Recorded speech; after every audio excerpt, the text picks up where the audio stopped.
everyone, welcome back to another episode of Webtech Tutorial. In today's video, I'm going to show you how to log into your Mendener online banking account. Watch the video till the end and don't forget to subscribe to our channel by hitting that subscribe button.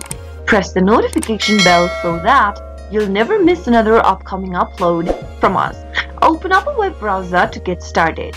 In the web address bar, type in www.mendener-bank.de and press enter on your keyboard. Soon after you do that, you'll end up in the official web page of Mendener Bank. From the official web page, click on the login button at the top right and then select the login online banking option from the pop-up. This will take you to the login area on the next page. Go ahead and enter your VR net key or alias number in the first text box and then click on the next field and type in your PIN code. Finally, click on the announce button and follow the instructions till the end in order to log in and access your Mendener online banking account.